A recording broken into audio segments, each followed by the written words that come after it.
with enormous tasks, both at home front and in the workplace. Comrade Ajola calls on the government and all relevant stakeholders to join hands in women's education, economic empowerment and leadership development to accelerate progress towards gender equality. She congratulates women in this year's celebration for their resilience and commitment towards nation building. International Women's Day was established to honor women and their existence after years of oppression. Away from the International Women's Day commemoration, the Rotary Club of Akure District 9125 has described the governor of Ondo State, Lucky Aiyedatiwa, a leader who has raised the bar in governance with his various people-friendly programs, projects and policies since he assumed office. The president of the club, Semira Jegun, spoke while decorating the governor for Service Above Self award at the club's foundation luncheon and award presentation in Akure, the Ondo State capital. Government House correspondent Zuyimo Biemi covered the event as the report is presented from our studio. The Rotary Club has been watching development in Ondo State for a while and has decided to honor Governor Aiyedatiwa for his leadership role and immense contribution to make Ondo State a true place of pride within the shortest time it has been at the aim of affairs. Due to the selfless service of Mr. Governor to the state, within the shortest possible time that it was at the end of affairs of the Sunshine State, the committee unanimously approved that an award of Service Above Self be given to him for his remarkable commitment to the economic growth and advancement of the state. Let us clap for that. Aiyedatiwa, who was represented by his deputy, Olajide Adelami, thanked the organizers for the honor and for recognizing the impact of his government in making lives of the people of the state more bearable. Without unity, there's no way you can make progress. It was just a simple idea. People of different professions, dialoguing on so many things. Then the idea came that let us see how we can impact on humanity. And for over 190 years, I think you celebrated 190 years. 90 years, I heard somebody said it, and you've been doing that same thing.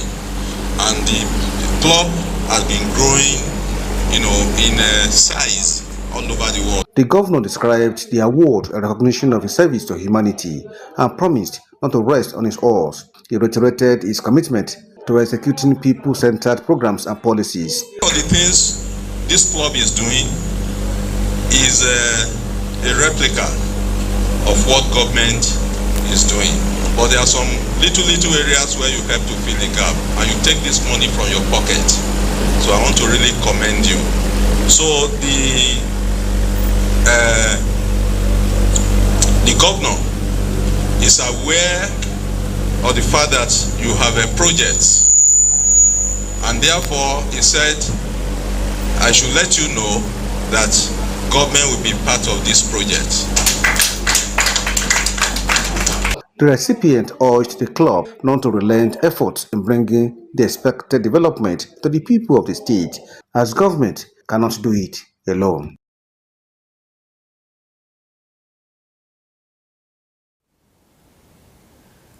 The Ondo State government has temporarily shut down the dump site along Ibatore-Mafo Road in Akure, the state capital. Commissioner for Environment Oyeniyi Oseni said the directive is to ZL Global Alliance, private sector participant PSPs, and the general public. Mr. Oseni said the reason for the shutdown is due to the poor state of the site having filled up with waste and already been dumped outside the facility.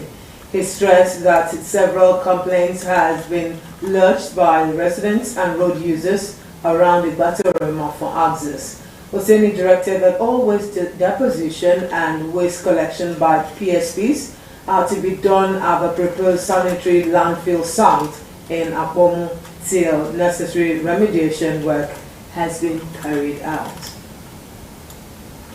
The Nigerian Labour Congress NLC has demanded 794,000 naira as the new national minimum wage for workers in the Southwest geopolitical zone. The Labour Union in the Southwest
In the meantime, the federal government has announced plans for the Ajaokuta Steel Complex to commence the production of military hardware.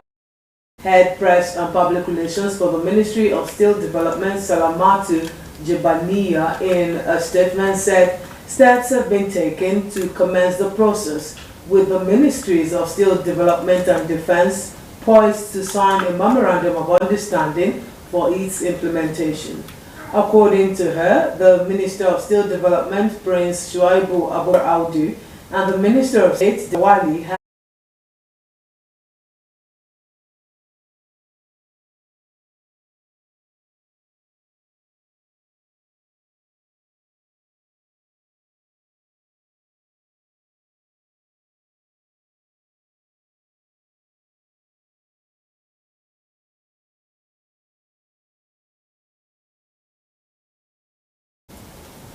And finally, the House of Representatives, few months.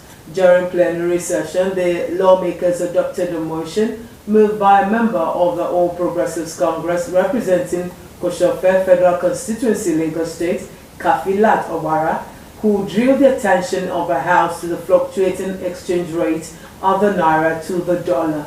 Moving the motion, Obara, who is also the House Committee Chairman of Women Affairs and Social Development, noted that the initial proposal of the federal government on the 2024 budget, based on the projected 800 naira to the dollar, was no longer feasible.